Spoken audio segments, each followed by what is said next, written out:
બનીને આપણી સામે આવે તો શબ્દ ક્યારેક રબ બનીને આપણી સામે આવે. જ્યારે કોઈ પણ વાણીની અંદર સત્યતાનો રણકાર હોય, સત્યતાનો ટંકાર હોય, અને જ્યારે કોઈ પણ શબ્દ નાઈને આવેલા બાળક જેવો નિર્દોષ અને નગ્ન હોય, ત્યારે એ શબ્દની અંદર મહત્તા હોય છે, એ શબ્દની અંદર સત્વ હોય છે, એ શબ્દની અંદર તત્વ હોય છે, એ શબ્દની અંદર ટંકાર હોય છે. અને એટલા જ માટે આપણે શબ્દને કંકુ ચોખા તરીકે ઓળખીએ છીએ. આવા શબ્દનો મલાજો અને મર્યાદા જાળવીને, આવા શબ્દની મહત્તા હૃદયસ્થ કરીને હું મારી વાણીની શરૂઆત કરું છું. આજના દિવસે એવું લાગે છે કે ઘણી બધી નદીઓ સાબરમતીને મળવા માટે આવી છે. અહીંયા આગળ મહીસાગર નદી પણ આવી છે, અહીંયા આગળ હાથમતી નદી પણ આવી છે, અને આ બધી જ નદીઓ જાણે કે સાબરમતીને મળવા આવી છે. અને એવી ધરા પર આવે છે કે જ્યાંથી ગાંધીજીને સ્વયંને પ્રેરણા મળતી હતી. એવી જગ્યા છે કે જ્યાં આગળથી સત્યના આગ્રહ માટે જ સત્યાગ્રહ થયા હતા. આ એવી જગ્યા છે, એવી ધરા છે, એવી ભૂમિ છે જ્યાં આગળ ગાંધીજીને સ્વયં પોતાની જાત સાથે વાર્તાલાપ કરતા હતા, જાત સાથે જાત્રા કરતા હતા, અને એમાંથી સ્વયં દિશા દર્શન એમને પ્રાપ્ત થતું હતું. તો આવી ભૂમિ ઉપર જ્યારે સત્ય ઢંકાઈને પડ્યું છે, વર્ષોથી શિક્ષણ આલમમાં સત્ય છુપાયેલું પડ્યું છે. ઈશાવાસ્યમાં લખ્યું છે કે સુવર્ણના પાત્રની આડે ઢંકાયેલું સત્ય છે. અને જ્યારે અસત્યના પ્રચારનો ધોધ અતિશય માત્રામાં વહે છે, ત્યારે આ સત્યની દદુડી ક્યાંય ચાલતી નથી.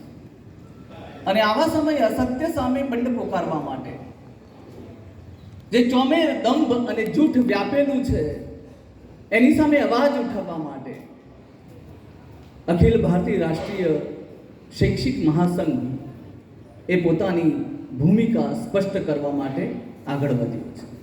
શિક્ષણ અને શિક્ષકના પ્રશ્નોને વાચા આપવા માટે એક મિશાલ અને મશાલ બનીને પૂરી ખુમારીથી, પૂરી ખુદદારીથી, પૂરા જોમ અને જોશ સાથે અને સંપૂર્ણ હોશ સાથે શું કરવું, શું નહીં કરવું, શું બોલવું, શું નહીં બોલવું, એના વિવેક સાથે, કયું કામ કરવું અને કયું કામ નહીં કરવું, એના વિવેક, એના ઔચિત્ય સાથે 2 વર્ષ પહેલા જે રાષ્ટ્રીય શૈક્ષિક મહાસંઘ પાપા પગલી ભરતું હતું, પણ શિક્ષકોના પ્રશ્નો અને શિક્ષણના પ્રશ્નોને વાચા આપવાનું મહાઅભિયાન એને ઉઠાવ્યું, અને આજે હનુમાન કૂદકો લગાવવા માંડ્યું છે.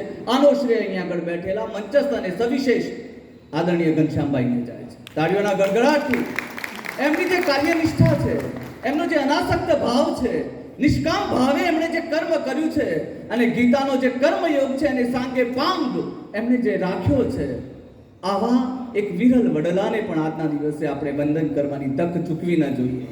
અને એવા વિરાટ વડલાને આપણે નતમસ્તક વંદન કરીએ છીએ. રાષ્ટ્રીય શૈક્ષિક મહાસંઘ, એની આગળ એક રાષ્ટ્રીય શબ્દ આવે છે. ઘણા બધા સંઘ અત્યારે આપણને જોવા મળે છે. મજદૂર સંઘ, બીજો સંઘ, ત્રીજો સંઘ, લિબરલ સંઘ, ઘણા સંઘ છે. પણ અખિલ ભારતીય રાષ્ટ્રીય શૈક્ષિક મહાસંઘ, જે મહાસંઘની અંદર આગળ રાષ્ટ્રીય શબ્દ આવે છે, એક રાષ્ટ્રીય વિચારધારાને લઈને નીકળે છે. આ કોઈ 25-50 લોકોનું ટોળું નથી. આ 25-50 લોકોનો કોઈ સમૂહ નથી. મારા પછી તારો વારો અને તારા પછી મારો વારો, આની નીતિ રીતિમાં રાચતું કોઈ સમૂહ નથી. વાલા દાવાની નીતિ વાળું નથી, પણ સંપૂર્ણપણે લોકશાહી યુક્ત, લોકશાહી અભિગમથી, લોકશાહી દ્રષ્ટિકોણથી ચાલનારો એક મહાસંઘ છે. એક એવું હાથીનું પગલું છે કે જેની અંદર ઘણા બધા પગલા સમાઈ શકે છે. એક ઉદાત્ત ભાવના સાથે, એક આદર્શ સાથે, એક સિદ્ધાંત સાથે, પ્રિન્સિપલ સાથે, આઈડિયલ સાથે આગળ વધતો આ એક મહાસંઘ છે. રાષ્ટ્રદેવો ભવ, અને એની સાથે શિક્ષકો સાથે જ્યારે કમ્યુનિકેશન થતું હોય, શિક્ષકો સાથે જ્યારે સંવાદ થતો હોય, ત્યારે પરસ્પર દેવો ભવની જે ભાવના છે, પરસ્પર દેવો ભવની જે સંવેદના છે, એકમેકમાં ઓગળી જઈને, એકમેકમાં એકાકાર થઈને એક આત્મીયતાનો રિશ્તો, પરિચિતતાનો સેતુ વટાવી દે, આત્મીયતા સુધી પહોંચવાનું કાર્ય રાષ્ટ્રીય શૈક્ષિક મહાસંઘ કરી રહ્યું છે. અહીંયા પણ આપણે મળ્યા છીએ, એ કોઈ કાર્યક્રમ નથી. હું માનું છું ત્યાં સુધી આ એક કુટુંબ મેળવું છે. અહીંયા આગળ વાર્તાલાપ નથી, અહીં આગળ એકબીજા સાથેનો સંવાદ છે, એકબીજા સાથેની ગોષ્ઠી છે, એકબીજામાં એકાકાર થવું. કારણ કે આત્મીયતાનો નાતો છે, આત્મીયતાનો રિશ્તો છે, સમાન વિચારધારા છે. कुछ करना है, कुछ कर दिखाना है એની ભાવના છે. કશુંક સારું પરિવર્તન લાવવું છે અને પણ સારા દ્રષ્ટિકોણથી પૂર્ણ આદર્શો સાથે, સિદ્ધાંતો સાથે. જ્યારે કોઈ પણ વસ્તુ જરી પુરાણું થઈ જાય છે ને ત્યારે એને આપણે ક્યારેક સમયાંતરે એને દૂર કરવું પડે છે. આ સમયની માંગ છે. આપણે પરિવર્તનની વાત નથી કરતા, પણ જે જરી પુરાણી થઈ જાય છે, જ્યારે કોઈ પણ એંગલથી વ્યક્તિ પોતાની જાતને જ સર્વશ્રેષ્ઠ અને સર્વસ્વ માને છે, પોતાનું જ વર્ચસ્વ સિદ્ધ કરવા માટેના પ્રયાસો કરે છે, પણ ઈશ્વરના વર્ચસ્વ આગળ માણસનું સર્વસ્વ ક્યારેય ચાલ્યું નથી. આ વાત સૌએ હૃદયસ્થ રાખવાની છે. રાષ્ટ્રીય શૈક્ષિક મહાસંઘની આગળ જે રાષ્ટ્રીય શબ્દ આવે છે એ રાષ્ટ્રીય વિચારધારાનું પ્રતીક છે. આ મહાસંગઠન છે જે વિચારધારા ઉપર અનુશાસિત રીતે ચાલતું સંગઠન છે. બીજો શબ્દ એમાં આવે છે મહાસંઘ. શરૂઆતમાં રાષ્ટ્રીય છે અને અંતે છે મહાસંઘ. કોઈ પણ મહાસંઘ ક્યારે બને? જ્યારે એમાં શિક્ષકોની સંવેદના ઉમેરાય ત્યારે. યાદ રહે, અહીંયા આગળ બેઠેલા એકલો માણસ ક્યારેય કશું કરી શકતો નથી, કશું કરી શકવાનો નથી. માણસ માણસથી થાકે છે, માણસ માણસથી કંટાળે છે, છતાંય માણસને માણસ વગર ચાલ્યું નથી, માણસને માણસ વગર ચાલવાનું નથી. અને એટલા માટે કવિએ કહ્યું છે ને, સંગમાં રાજી રાજી આપણ એકબીજાના સંગમાં રાજી રાજી. જ્યારે એકબીજાના સંગમાં માણસ આવે છે, એકનો હાથ બીજાના હાથમાં ભળે છે, હજારો હાથ જ્યારે એક થાય છે, એક જ દિશામાં થાય છે, ત્યારે જ કશીક ક્રાંતિ આવી શકે છે.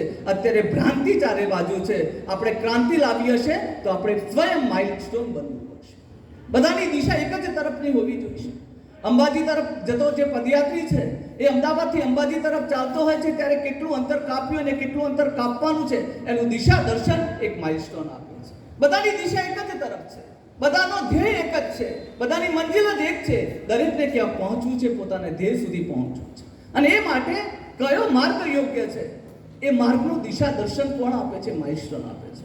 હું માનું છું ત્યાં સુધી રાષ્ટ્રીય શૈક્ષિક મહાસંઘ એક દિશા દર્શન આપવાનું માઇલસ્ટોનનું કામ કરી રહ્યું છે કે એક શિક્ષકની ભૂમિકા શું હોઈ શકે, એક શિક્ષકનું શિક્ષકત્વ ક્યાં હોઈ શકે, એક શિક્ષક માટે સાચા શિક્ષણ માટેનું સંગઠન કયું હોઈ શકે. આવા સંગઠન માટેનો એની જોડાવા માટેની અપીલ તો અમે કરીએ જ છીએ, પણ સાથે સાથે રાષ્ટ્રીય શૈક્ષિક મહાસંઘની ભૂમિકાને સમજવાનો દરેક શિક્ષક જો હૃદયથી પ્રયાસ કરશે તો અહીંયા આગળ માત્ર સાંભળવા આવેલા લોકોને પણ થશે કે આ શૈક્ષિક મહાસંઘ શું છે. અને જ્યારે કોઈ પણ શબ્દ કાનથી નહીં પણ જીભથી સંભળાય છે અને જીભથી નહીં પણ હૃદયથી બોલાય છે ત્યારે એ શબ્દનું સૌથી વિશેષ મહત્વ રહેતું હોય છે.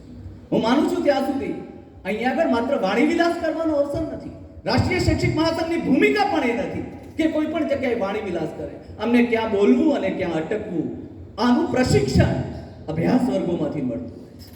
આ જ અમારો અભ્યાસ વર્ગ છે કે અમારે શું કરવું જોઈએ, શું નહીં કરવું જોઈએ, શું બોલવું જોઈએ, શું નહીં બોલવું જોઈએ, કેટલા કામ આપણે કરી શકીએ છીએ અને કેટલા નથી કરી શકતા, એનો સ્વયં સ્પષ્ટ દિશા દર્શન અમારા હૃદયમાં હોય છે, આપણા હૃદયમાં હોય છે. આવા રાષ્ટ્રીય શૈક્ષિક મહાસંઘ એને અંતે જે મહાસંઘ આવે છે એક મહાસંઘ છે કારણ કે મહાન સંઘ છે. એની વિચારધારા પર ચાલતો સંઘ છે. આ વાત હું વારંવાર કહું છું. આ વ્યક્તિઓનું સમૂહ નથી, ઇટ્સ નોટ અ મોબ. આ ટોળું નથી, કારણ કે ટોળા પાસે દિશા નથી હોતી. જ્યારે એક બુદ્ધિશાળી માણસ પણ ટોળાનો ભાગ બને છે ને ત્યારે પોતાની વિવેક બુદ્ધિ ગુમાવી દે છે. દાખલા તરીકે અહીંયા આગળ કોઈ જગ્યાએ કર્ફ્યુ ચાલે છે અથવા તો કોઈ તોફાન ચાલી રહ્યું છે, એક વિચારશીલ યુવાન જ્યારે ઘરની બહાર નીકળી જાય છે અને ટોળાની વાતમાં આવે છે ત્યારે પોતાના હાથમાં પથ્થર લઈને જાહેર મિલકતને નુકસાન કરવાનો પ્રયાસ કરે છે. વિચારશીલ યુવાન છે, સારું ખોટું ઘરે સમજે છે, સંસ્કારી પરિવારમાંથી આવે છે, પણ એ જ યુવાન જ્યારે એક ટોળાનો હિસ્સો બને છે ત્યારે પોતાની બુદ્ધિશક્તિ, પોતાની તર્કશક્તિ, પોતાના સંસ્કાર ક્ષણ માટે ગુમાવી દે છે અને એને કારણે નુકસાન થાય છે. આપણે ટોળાનો હિસ્સો નહીં બનીએ, આપણે એક વિચારનું, એક દર્શનનો હિસ્સો બનીએ. વારંવાર એક વ્યક્તિએ આ વાત હું તમને ખલેલ પહોંચાડવા માટે કરી રહ્યો છું. હમણાં એક સરસ મજાના લેખકનું પુસ્તક આવ્યું હતું અને એ પુસ્તકની જે પ્રસ્તાવના લખી હતી એમાં એણે લખ્યું હતું કે આ પુસ્તક હું એવા લોકોને સમર્પિત કરું છું who has disturbed my sleep. હું એવા લોકોને મારું પુસ્તક સમર્પિત કરું છું કે જેણે મારી ઊંઘ ઉડાડી છે, એટલે કે મને ખલેલ પહોંચાડી છે. જ્યારે કોઈક વ્યક્તિ સારું કરવા માટે આપણને ખલેલ પહોંચાડે, આ ખલેલ પહોંચાડવાની ગુણવંત શાહ વારંવાર કહેતા કે જે ખલેલ પહોંચાડે ત્યારે વિચારવાની શરૂઆત થાય છે. અહીંયા આગળ અમે પણ તમને ખલેલ પહોંચાડવા માટે આવ્યા છીએ. વિચારોની પજવણી અમારા મનમાં જે થાય છે એ વિચારોની પજવણી આપના મનમાં પણ થવી જોઈએ. શિક્ષક આલમમાં જે ગુંગળામણ છે, શિક્ષક આલમમાં જે અકળામણ છે, એને હાશકારો આપવાનો, એને હળવાશ આપવાની આપણા સૌની સહિયારી જવાબદારી છે. આ સમૂહ યાત્રા છે, આ સમૂહ ચિંતન છે. અહીં આગળ સહવાસ હોવું જોઈએ, અહીં આગળ સહજીવન હોવું જોઈએ, અહીં આગળ વિચારોની, લાગણીઓની, સંવેદનાઓની આદાન પ્રદાન થવું જોઈએ અને સાથે મળીને આપણે શું કરવું છે એનો સ્પષ્ટ અને સ્વચ્છ એક રોડમેપ આપણા સૌની પાસે હોવું જોઈએ. આપણે આ દિશામાં રાષ્ટ્રીય શૈક્ષિક મહાસંઘને આગળ લઈ જવાના છે. મને માત્ર 10 મિનિટ આપી છે અને આમે પાછો સાહિત્યનો માણસ છું. બહુ આનંદમાં આવી જાવ તો 2 પીરિયડ સાથે લઈ લઉં, પણ એવી સ્થિતિ અહીં આગળ નથી. સાથે સાથે મારે દરેક ઉમેદવાર જે મિત્રો છે, આપણા જે સરહદયી છે, જે આપણા સ્વજનો બન્યા છે, એ સરહદયી અને સ્વજનોનો પરિચય પણ આપણે કરાવવો છે. અહીં આગળ મિતેશભાઈ ભટ્ટ, જે પોતે ઉચ્ચતર માધ્યમિક સંવર્ગમાંથી ઉમેદવારી કરી રહ્યા છે અને પ્રાંતના મહામંત્રીની જવાબદારી સુપેરે નિભાવી પણ રહ્યા છે. મિતેશભાઈ ભટ્ટ MB, હું એમના માટે 2 વાત કહીશ, એક માસ્ટર એન્ડ બ્રિલિયન્ટ. જે બ્રિલિયન્ટ હોય એ જ માસ્ટર, પણ એ બહુ જ મૃદુભાષી છે, બહુ જ મિતભાષી છે. આપનામાંથી કેટલાકને એમનો પરિચય પણ હશે, કેટલાકને એમનું સાનિધ્ય પણ પ્રાપ્ત થયું હશે. બહુ ઓછો સમય થયો છે, પણ અત્યંત મૃદુભાષી, ટોટલી મિશનરી સ્પિરિટ અને ટોટલી વિઝનરી સ્પિરિટનો માણસ. એમની પાસે સ્પષ્ટ છે મિશન અને વિઝન. જેની પાસે આ બંને વસ્તુ હોય છે, આ 2 આંખો હોય છે, વિઝન સ્પષ્ટ છે, મિશન સ્પષ્ટ છે, એ વ્યક્તિ જે ઈચ્છે છે એ કરી શકે છે. એ વ્યક્તિ કહી શકે છે કે કર્મ મારા જમણા હાથમાં છે ને વિજય મારા ડાબા હાથમાં છે. આ કર્મ સિદ્ધિ જે છે, જેને એનું પોતાનું જ્ઞાન છે, એ પામી શકે છે. આપણે ચિલોડા ચોકડી જઈએ ને, ત્યાં આગળ એક એડવર્ટાઇઝ છે. એડવર્ટાઇઝ સિગારની છે, પણ એનું વાક્ય છે ને એ બહુ સુંદર છે. એક માણસ જે આત્મવિશ્વાસથી છલકતો હોય છે, રણકતો હોય છે, એ માણસ જે ઈચ્છે એ કરી શકે છે. હિમાલય નથી નડતો, આપણે એમ કહેતા હોઈએ છીએ. એમાં લખેલું છે, સિગાર પીતો માણસ, મૂછાળો મર્દ માણસ કહે છે, I get what I want, I get what I want. મારે જે જોઈએ છે એ હું મેળવું જ છું. આ ડિસિઝન નથી, આ ડેટર્મિનેશન છે. આ નિર્ણય નથી, આ નિશ્ચય છે. નિર્ણય બદલાઈ શકે, નિશ્ચય અફર હોય છે, નિશ્ચય અમર હોય છે. જેવી વિચારધારા અમર હોય છે, વિચારધારાને અમરત્વ પ્રાપ્ત થતું હોય છે. રાષ્ટ્રીય શૈક્ષિક મહાસંઘ એક વિચારધારા પર ચાલતું સંગઠન છે. માણસ અમર નથી, પણ વિચારધારા અમર છે. આ અમર વિચારધારાને લઈને ચાલતું પરસ્પર દેવો ભવ, રાષ્ટ્ર દેવો ભવ, બાલ દેવો ભવ, આ ત્રણેયનો ત્રિવેણી સંગમ જો કોઈ મહાસંઘમાં થતો હોય તો એ મહાસંઘ છે રાષ્ટ્રીય શૈક્ષિક મહાસંઘ. જો વ્યાખ્યા આપી હોય તો ના આપી શકાય, શબ્દાતીત છે, અવર્ણનીય છે. હિમાલયનો પરિચય ના હોય દોસ્તો, હિમાલયનો તો માત્ર દર્શન હોય. રાષ્ટ્રીય શૈક્ષિક મહાસંઘ એક એવો હિમાલય છે જે શબ્દાતીત છે, અવર્ણનીય છે.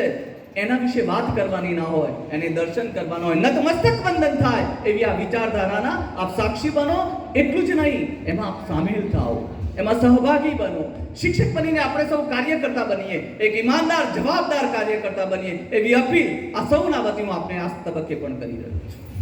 મિતેશભાઈ ભટ્ટ બહુ મૃદુભાષી, મિતભાષી, દરેક કામને કેવી રીતે સાંગે પાંગ પૂર્ણ કરવા એનો ખ્યાલ, પોતાનું પદ્ધતિથી કામ કરવાની એક અનોખી આગવી રીત.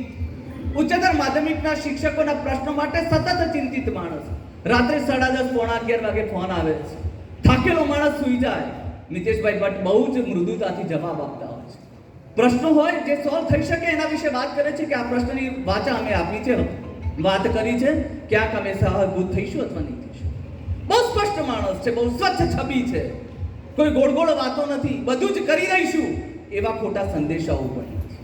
જેટલું શક્ય છે, જેટલું પોસિબલ છે એટલું કરવાની પૂરી નેમ સાથે, પૂરા કામના લગન અને લગાવ સાથે, પૂરી ખુમારી અને ખુદદારી સાથે એ વ્યક્તિ આગળ વધી રહ્યા છે. આપ સૌને આ તબક્કે અપીલ કરું છું કે ઉચ્ચતર માધ્યમિક શિક્ષક સંઘમાં જ્યારે મિતેશભાઈ ભટ્ટે ઉમેદવારી કરી છે ત્યારે વિજયી બનવા આપ સહભાગી થશો, અન્યને પણ કહેશો, સંદેશો આપશો. મારી બાજુમાં આચાર્ય સંવર્ગમાંથી આદરણીય રાહુલજી સાહેબ ઉપસ્થિત છે. રાહુલજી સાહેબને હું નતમસ્તક વંદન એટલા માટે કરું છું અને હું તમને એક વાત કરી દઉં. કોઈ જગ્યાએ તમે કોઈ રાષ્ટ્રીય શૈક્ષિક કોઈ શૈક્ષિક સંઘને, શિક્ષણના સંઘને રચનાત્મક કામ કરતા બહુ ઓછા સાંભળ્યા છે, સમાજનું દાયિત્વ નિભાવતા ઓછા સાંભળ્યા છે. રાષ્ટ્રીય શૈક્ષિક મહાસંઘે 2200 દીકરીઓને દત્તક લીધી છે. તાળીઓથી તો વધાવો આવી વાત, એક રચનાત્મક વાત.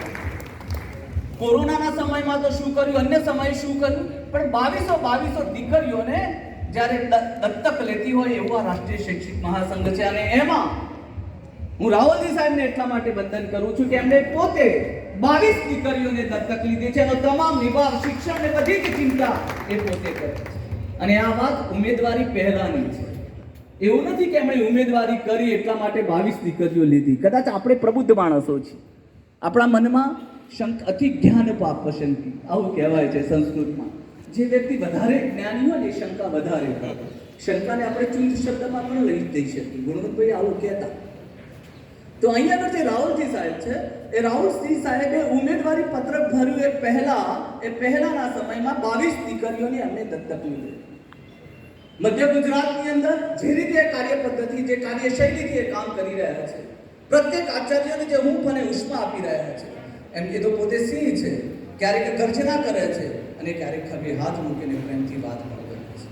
આવા જે રાહુલજી સાહેબ છે એમને જીતાડવા માટેની જવાબદારી અહીંયા આગળ ઉપસ્થિત આચાર્ય મિત્રો અને અન્ય શિક્ષક મિત્રો, આ સહિયારી જવાબદારી છે. આપણે સૌ એકમેકના પૂરક બનવું પડશે. આ પૂરક બનવાની પ્રક્રિયા છે. આ H2 + O2 = H2 ની વાત છે. હાઇડ્રોજનની જગ્યાએ હોય, ઓક્સિજનની જગ્યાએ હોય તો પાણી ના બની શકે. પાણીની ઓળખ માટે હાઇડ્રોજન અને ઓક્સિજન બંને એકબીજામાં એકાકાર થવું પડે તો પાણીની ઓળખ પ્રાપ્ત. રાષ્ટ્રીય શૈક્ષિક મહાસંઘ પણ આ કાર્ય કરી રહ્યું છે. બે પ્રક્રિયકો કામ કરી રહ્યા છે ત્યારે જ નિપજ પ્રાપ્ત થાય. દરેક પોતપોતાની જગ્યાએ હોય, વેર વિખેર હોય, મણકા જો અલગ અલગ હોય તો માળા ના બની શકે, માળાની ઓળખ પ્રાપ્ત ના થઈ શકે. બધા જ રેસા અલગ અલગ જગ્યાએ પડ્યા હોય તો દોરડું ના બની શકે. બધી જ સળીઓ એકબીજાથી દૂર હોય તો સાવરણીની ઓળખ પ્રાપ્ત ના થઈ શકે. ઓળખ પ્રાપ્ત કરવા માટે એકબીજામાં ઓતપ્રોત થવું પડે. ઓળખ પ્રાપ્ત કરવા માટે એકબીજામાં એકાકાર થવું પડે. રાષ્ટ્રીય શૈક્ષિક મહાસંઘના આચાર્ય સંવર્ગ હોય, ઉચ્ચતર માધ્યમિક સંવર્ગ હોય કે માધ્યમિક સંવર્ગ હોય, પ્રત્યેક વ્યક્તિઓ, પ્રત્યેક સંવર્ગ એક ઘેઘુર વડલાની નીચે પોતાની શીતળતા અને છાંયો પ્રાપ્ત કરી રહ્યા છે. તો રાહુલજી સાહેબને પણ આ તબક્કે આપણે શુભકામનાઓ આપ સર્વ વતી પાઠવીએ છીએ અને વિજયી દેવો વિજયી ભવના શુભાશીષ અને શુભકામનાઓ આપ સર્વ વતી પણ આપણે એમને પાઠવીએ છીએ. ત્રીજા અહીંયા આગળથી ઈદના ચાંદ જેવા છે. એ કઈ જગ્યાએ ક્યારે હોય છે ખબર જ નહીં, પણ સતત દોડતા હોય છે. દોડવું જે એનો સ્વભાવ બની ગયો છે, દોડવું જે એનો સ્વભાવનો એક ભાગ બની ગયો છે. સતત જેમ માણસ જે 58 વટાઈ ચૂકેલો સુમિરન કરે, એ શિક્ષકના પ્રશ્નોને વાચા આપવા માટે સતત સુમિરન કરતા હોય, એવી એક માધ્યમિક સંવર્ગમાંથી જેમણે ઉમેદવારી નોંધાવી છે એવા આરપી પટેલ છે. હું એમના માટેનું શબ્દ સરસ વાપરું છું કે આરપી એટલે શું?